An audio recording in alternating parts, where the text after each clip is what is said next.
Somebody swab this baby before the internet does it for y'all. That's not a joke. That's not a punchline.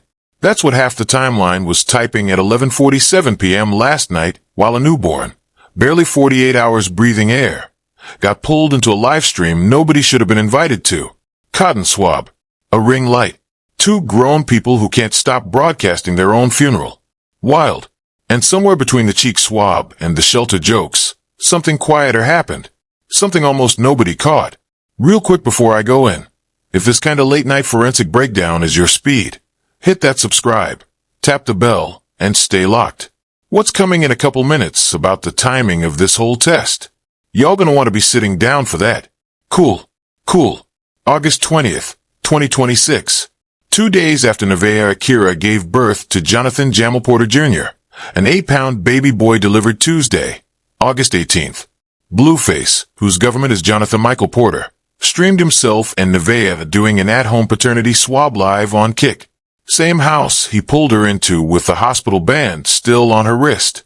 Same night he called her curtains cheap, threw the word shelter at her chest like a rock, and got caught on the phone with Chrisean Rock while the mother of his newborn was in the next room breastfeeding. That's the container.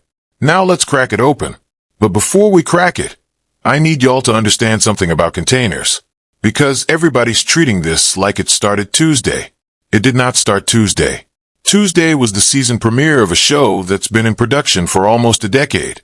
And if you don't know the earlier seasons, you cannot understand what this episode is actually about. You just can't. So quick orientation for the new viewers, and a refresher for the day ones, because this context is doing heavy lifting later. This is a man who went from a complete unknown to a platinum plaque off one song, where he rapped deliberately offbeat and dared the entire internet to clap back. 2018. Respect my Crippin'. Everybody laughed. 2019. Thoshiana. Everybody stopped laughing. Cardi remix. YG remix. Award shows. And here's the thing nobody says out loud about that run. The music was never the product. The spectacle was the product. The offbeat flow was a marketing device disguised as a flaw. He understood, earlier than almost anybody in his generation of rap, that attention compounds faster than talent. Remember that sentence. It's the thesis of everything that follows.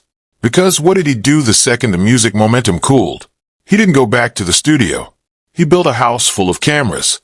Blue Girls Club, an OnlyFans-era reality experiment where young women moved into his home and competed, fought, and performed for a paying audience, reportedly pulling in serious subscription money at its peak. That's where the world met a young woman named Chrisean Rock, who famously lost a front tooth on that show and turned the missing tooth into a brand.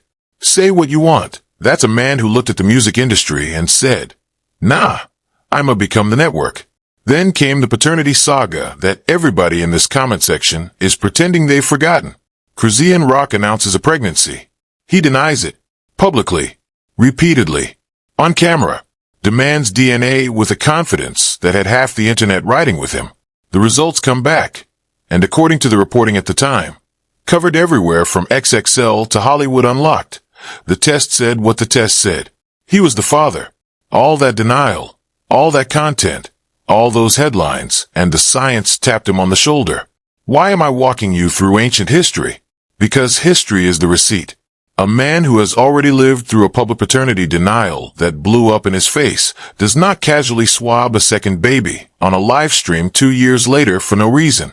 He does it because he learned exactly how much that storyline pays. He didn't stumble into this episode.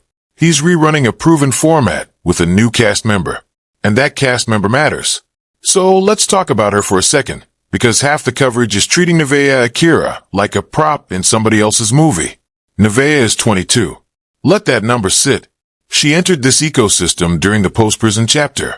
Blueface came home from custody in late 2025 after serving time on a probation violation tied to a Las Vegas case, per the court coverage at the time.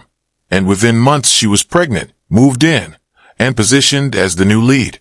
She has a toddler already. She now has a newborn.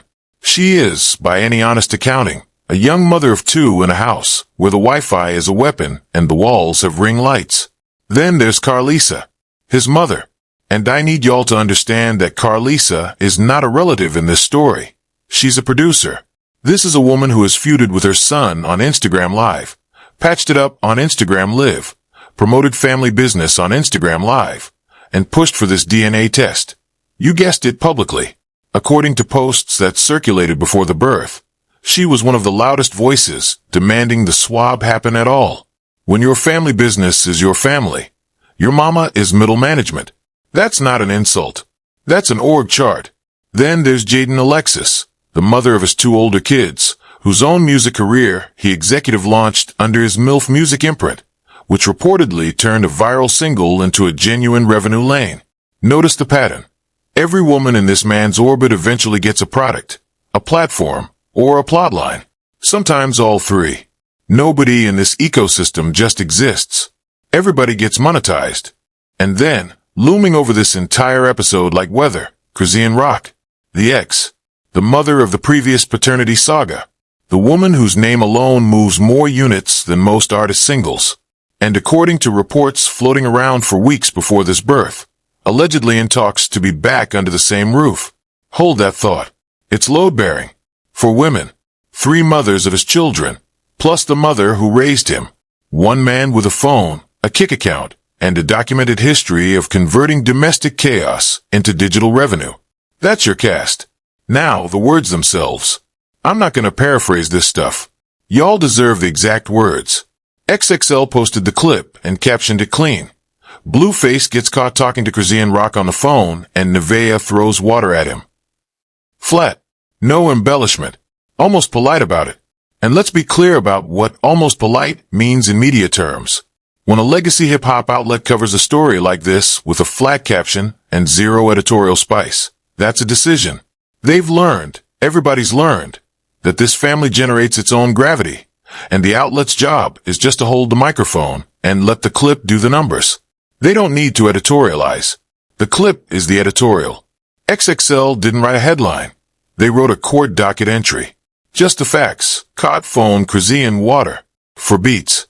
1 million views. Blue Rock TTV came in a little louder. Blueface and Nevaeh did their promised DNA test live on stream today, but another alleged dad is still demanding his own test. Okay, read that one twice. Another alleged dad. Not a fan speculating. A dad. Demanding his own. And notice the tense inside that caption. Their promised DNA test. Promised. Meaning this wasn't spontaneous. Meaning at some point, on some earlier stream, in front of some audience, a commitment was made to do this publicly. A paternity test was announced like a pay-per-view undercard. That's not how medicine works. That's how marketing works. You don't promise a lab procedure to an audience unless the procedure is the product. Then there's this one from All About the Tea. And this is where my head tilted. Blueface says he no longer wants a DNA test, despite multiple men claiming they could be Nevaeh's baby's father. Wild. Days before the birth, he didn't want it. Days after the birth, swab in the baby's mouth on camera. What flipped between those 2 positions? Nobody's asked out loud. I'm asked. And I want to be precise about why that flip matters, because this is the kind of detail that slides past people. When a public figure reverses a position, the interesting question is never the new position, it's the trigger. Positions cost energy to hold. He spent weeks absorbing pressure. His mama, the blogs, the alleged other fathers, the comment sections, and held his line through all of it. No test. Didn't want it. Case closed. Then something happened in a 48-hour window that was stronger than all of that combined. Stronger than his own mama. That's not a mood swing. That's an event. And events have timestamps. Keep that word, timestamps, in your back pocket, because in a few minutes we're going to line 3 of them up next to each other. And when you see it, you can't unsee it. And then there was Nevaeh herself, during her own second Kik stream, saying something that reportedly set the whole thing on fire behind the scenes. Now that I have my baby, you'll come to my Kik and watch me. And it's not going to be nothing like his. It's going to be like what I'm talking about. One line. She said one line about her own show. He heard a mutiny. Read her sentence again slowly, because it's actually 2 sentences wearing a trench coat. First sentence. You'll come to my Kik and watch me. That's a migration announcement. She's telling his audience that the destination is changing. Second sentence. It's not going to be nothing like his. That's not a content plan. That's a declaration of independence. She didn't just announce a stream. She announced a competitor. In the house. Under his roof. On his platform. Now, I told you to hold the word timestamps. Here's the first one. Remember it. We'll cash it in soon. Here's where it gets tangled. Follow me. Back in the pregnancy stretch, at least 3 men reportedly stepped up publicly saying they could be the father. Rapper Taboo did a sit-down claiming intimacy with Nevaeh in November 2025, a window that lined up almost perfectly with the estimated conception timeline. Then a third man, Nevaeh, reportedly waved DMs around and asked Blueface to call him directly. Nevaeh allegedly said she'd sought legal counsel and was preparing cease and desist letters. That was July. That was August 1st. That was August 10th. Let's pause on the November 2025 window for a second, because the math is the kind of math this family usually doesn't survive in public. A full-term baby born August 18th, 2026 points back to a conception window in mid to late November 2025. Taboo's sit-down reportedly placed him in the picture in, wait for it, November 2025. Now, does that prove anything? No, it does not. Windows are windows, not verdicts, and I'm not in the business of calling babies anything but blessings. But it explains the temperature. It explains why a claim that should have been a one-day gossip blip had legs for 9 straight months. The allegation wasn't floating near the timeline. It was parked directly on top of it. And that's what made his original position so strange. Think about it from pure self-interest. Multiple men publicly claiming paternity. One of them doing sit-down interviews with receipt-shaped stories. Your own mother demanding science, the rational move, the reputation-saving move, is a test the second it's medically possible. Demand it. Schedule it. Frame it as protecting your name. That's what a man trying to end a rumor does. He did the opposite. He went on record against the test. He took the one position guaranteed, to keep the question alive. Why would anybody keep a question alive? Ask that. Sit with it. Because there's an answer, and it's the whole video. Now the deleted post. His mama, Carlisa, publicly pushed for a DNA test. Blueface went quiet on it. Then loud. Then he took down a maternity photo he'd posted with Nevaeh. Then he put it back. That deletion deserves its own frame by frame. Because people underestimate what a deleted then restored post is. A deletion is a decision. A restoration is a second decision. 2 decisions, hours apart, about the same photo of the same pregnant girlfriend. Now combine it with the rest of that Hollywood Unlocked report. The allegation that Chrisean had access, that she allegedly took the post down, that he denied posting something else entirely. Whatever version you believe, the takeaway is the same. Multiple hands reportedly touched this man's accounts. The account is not a diary. It's a control room. And once you know the account is a control room, you start reading every post and every deletion as programming. Somebody programmed that photo off. Somebody programmed it back on. The audience saw a glitch. I saw a boardroom.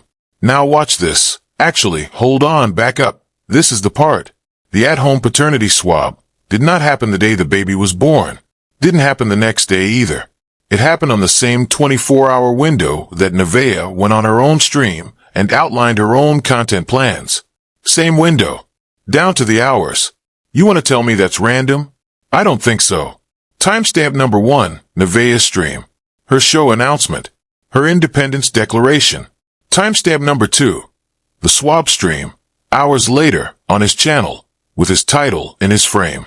And timestamp number 3. This is the one that made me rewind, the Chrisean phone call landing inside the swab stream window. 3 events, 1 24-hour container. Her move, his counter move, and a reminder from the X-File, arriving on cue like a scripted third act. I've covered this family long enough to know what coincidence looks like. Coincidence is sloppy. Coincidence doesn't have timing this clean. This wasn't coincidence. This was counter-programming. The receipts before the receipts. New section. Because before we go full forensic on the swab, you need to understand how many times this exact episode has already aired. This is a household that has run the paternity doubt storyline before. The Chrisean Jr. saga in 2023.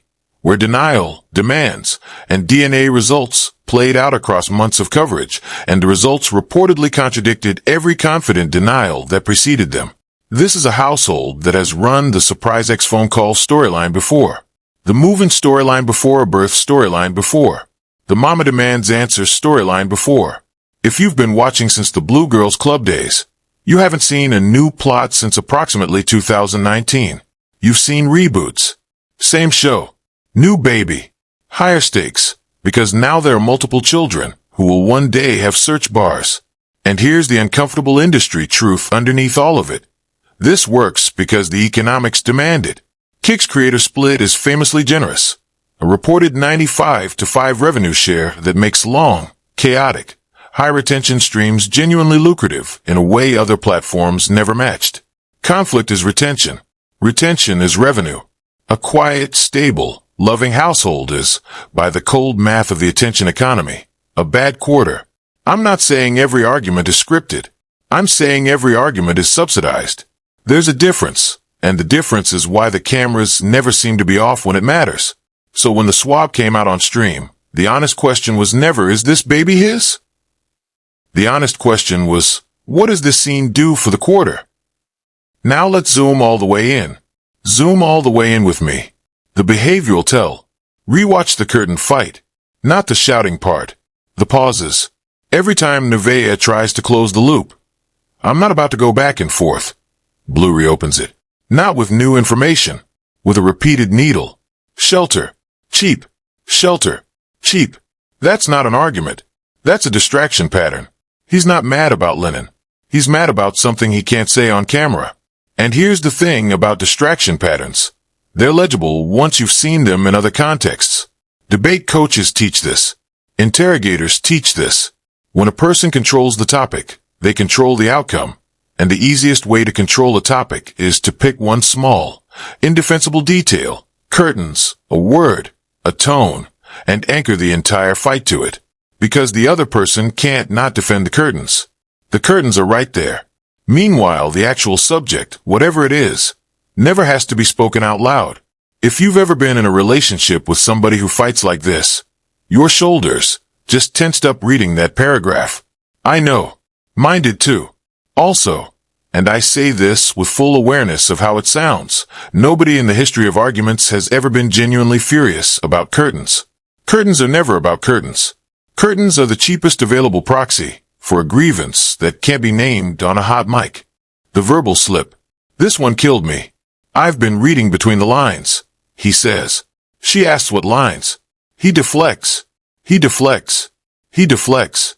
And then, real quiet, out slips. Before you talk around me, think about what you're about to say.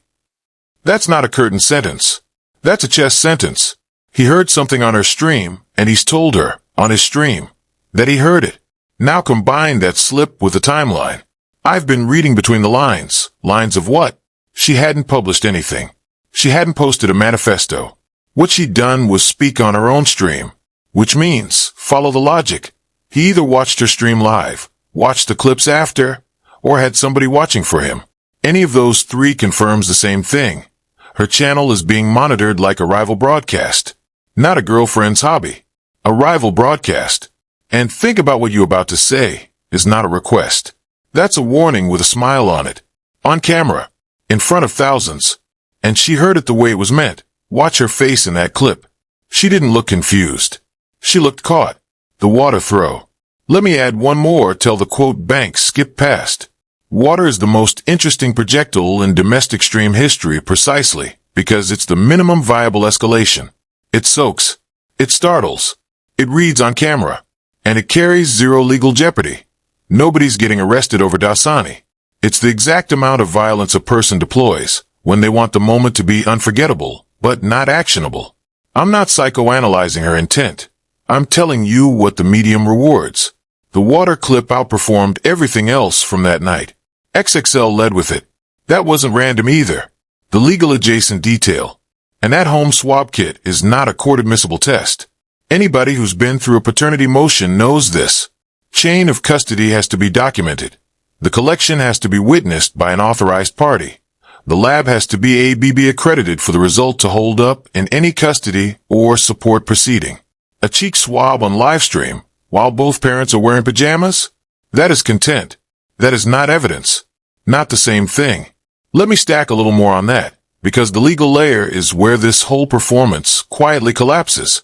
Per ABB standards, the accreditation body family courts actually recognize a legally admissible paternity test requires verified government ID for every party, photographs taken at collection, tamper-evident packaging, and a documented, unbroken chain of custody from cheek to lab bench.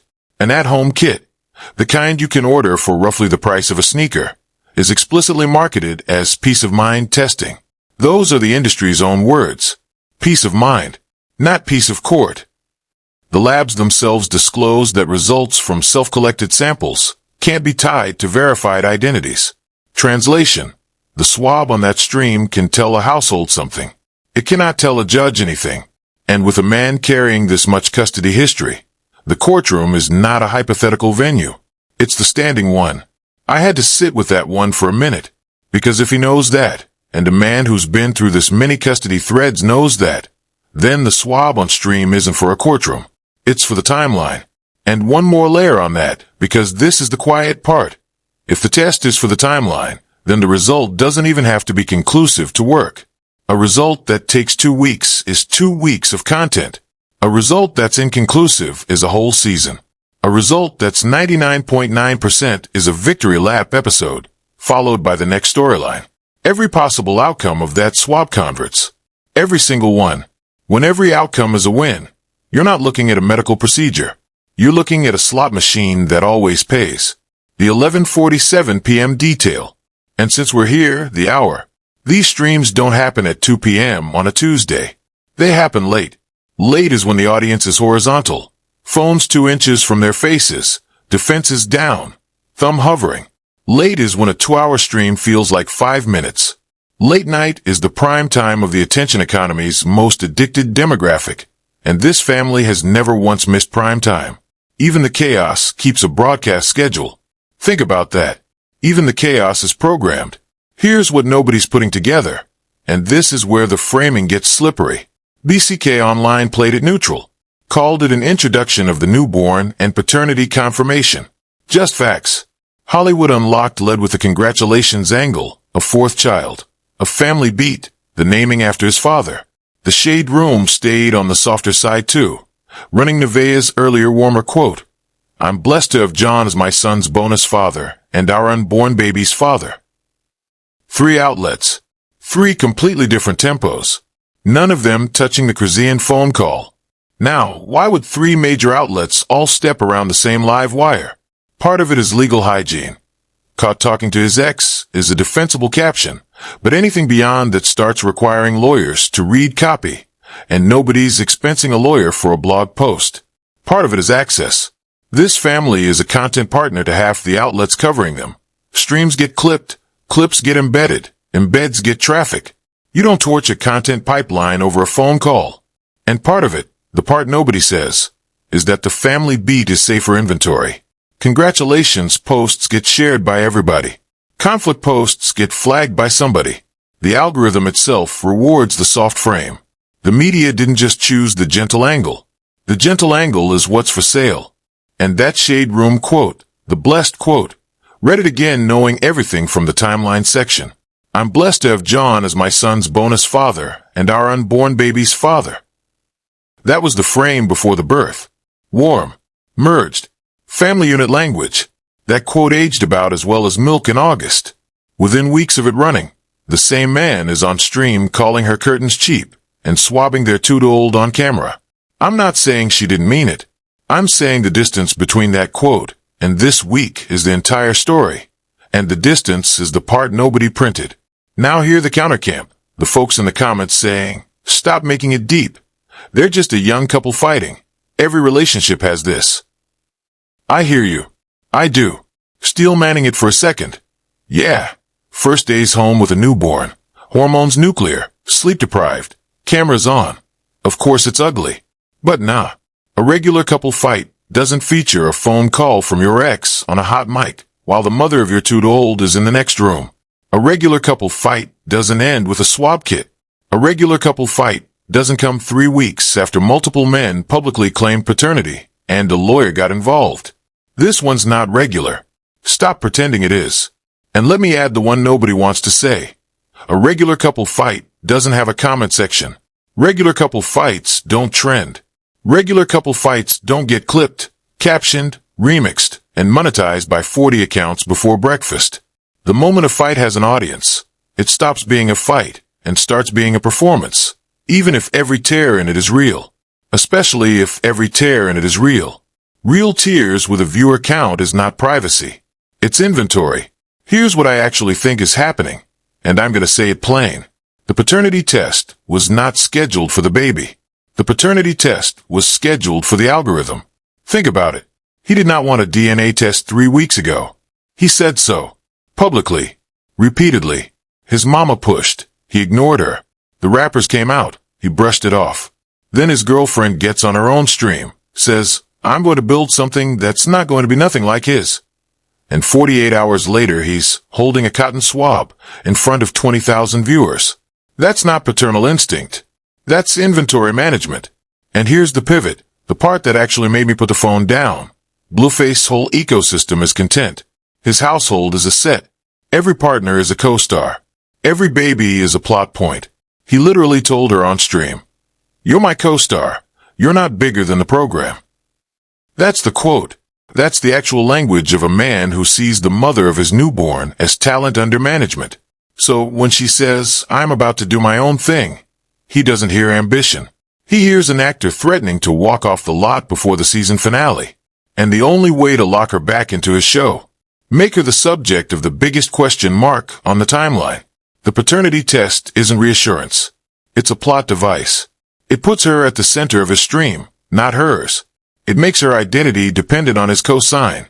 And it drops right before Chrisean, who allegedly is planning to move into the same house, pulls up. That's not affection. That's not a father protecting a bloodline. That's choreography. And the Chrisean phone call? Not an accident. A man doesn't get caught on the phone with his ex while his newborn's mother is 15 feet away unless he wants somebody to catch him. That call was staged in intent even if it wasn't staged in production. He knew the chat was watching. He knew Nevaeh was watching the chat. It was a temperature check on how much she'd tolerate and how much the audience would tune in for. And here's the receipts-based version of why the choreography works, because I don't want y'all to think this is just vibes analysis. Every major spike in this family's relevance over the years has traced back to the same 3 ingredients. A baby, a rival woman, and a test. Loyalty test, DNA test, doesn't matter. Baby, rival, test. Go back through the archive. It's the same recipe, rotated. The Chrisean Jr. era ran it. The Jaden era ran versions of it.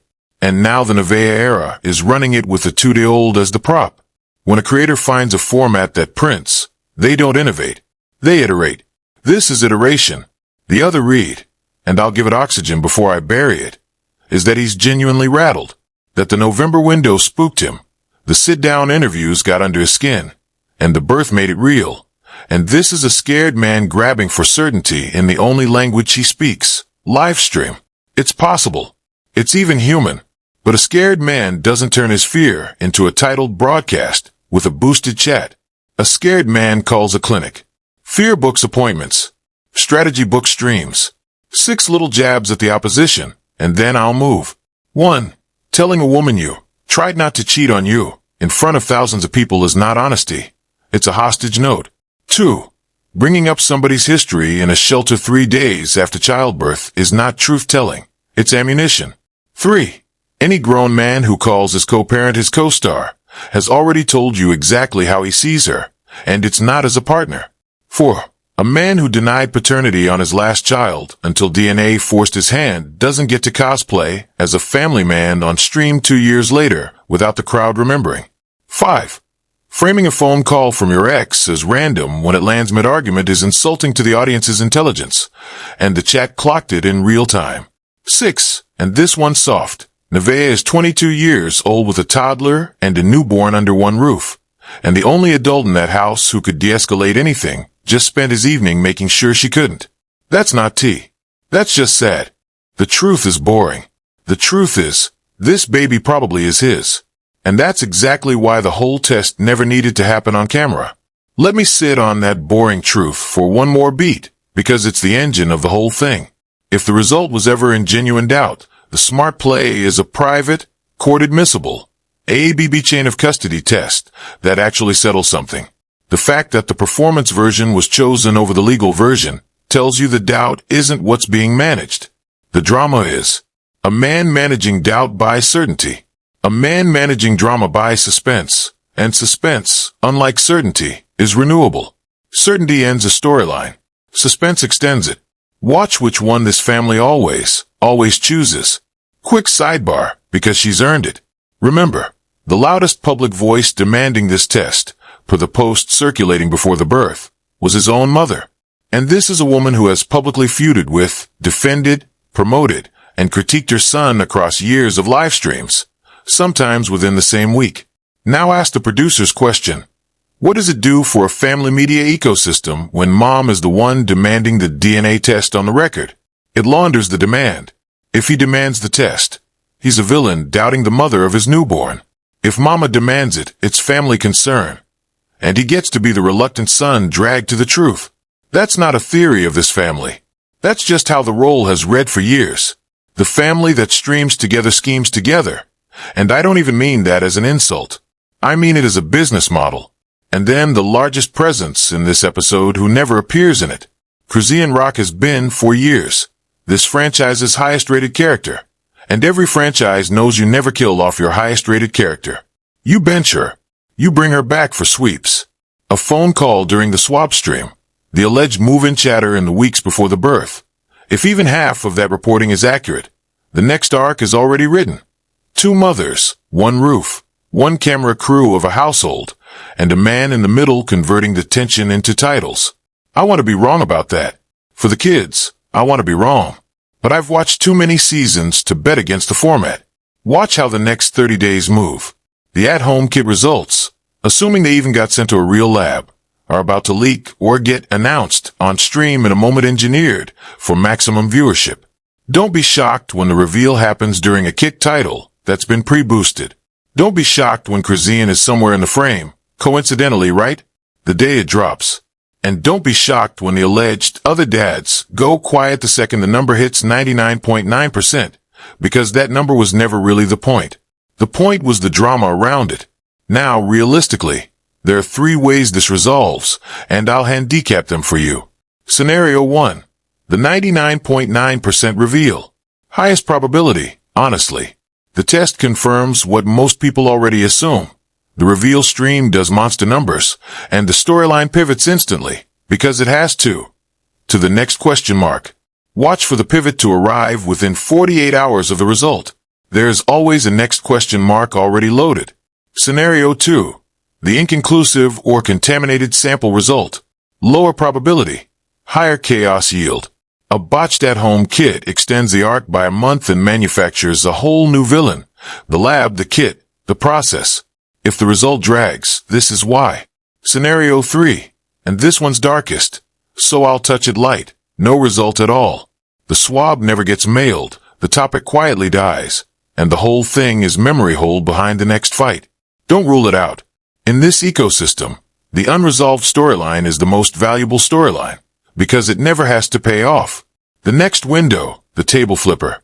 Nevaeh actually launches her own solo content lane. Not on his channel. Not on his platform. Hers. If she can hold that lane for even 60 days, without folding back into his broadcast, the whole power dynamic in that house inverts. He becomes a guest on her show. He can't survive that. And once he can't survive it, expect a manufactured crisis, a fight, a rumor, a leak, timed exactly to pull her audience back into orbit around him. And if you doubt the 60-day frame, look at the archive. Every partner in this ecosystem who got a solo lane eventually got folded back into the main broadcast, by choice, by contract, or by crisis. The pattern is undefeated so far. She has one genuine asset nobody before her had at this stage. Timing. A newborn is the single most sympathetic storyline in the entire content economy. And for a few months, she holds it, not him. That's leverage. The question is whether anyone around her is telling her it's leverage, or whether everyone around her gets paid when she doesn't use it. Now the 5-year residue. This is the part nobody's ready to hear. Johnathan Jr. is going to grow up and one day watch this footage. The shelter comments, the water splash, the Chrisean call, the swab, all of it, in HD, on a platform that never deletes anything. That's the actual receipt that matters, not the DNA one. And that's the one no-ring light in the world is gonna soften. Blueface brand can absorb a lot. It cannot absorb a 15-year-old kid with a search bar and questions. And it's not just Johnathan Jr., it's a whole archive now. Multiple children, multiple households worth of stream conflict. All of it indexed, clipped, and preserved by strangers who will keep it alive longer than any of these streams pay out. The internet never forgets, but it also never contextualizes. That kid won't find the nuance. He'll find the water throw in a compilation titled Something Cruel, posted by an account that monetizes compilations. The family is compounding content now and compounding interest on a debt their kids didn't sign for. That's the real paternity test. The one the algorithm administers to the next generation. No cotton swab required. The opposition camp, the leave them alone, it's their private life chorus, is about to look extra silly when the next stream drops. And it's the same setup, the same lighting, the same partner tension repackaged. Private lives don't have thumbnails. This one does. Y'all made it to the end. Real ones. Drop your read in the comments. Was that swab for the baby, for the timeline, or for the algorithm? Fight me on it. I read everyone. And if you already know how the next chapter of this thing plays out, subscribe. Hit the bell. Because the second the results drop, we're breaking that one down live. Let's get into it.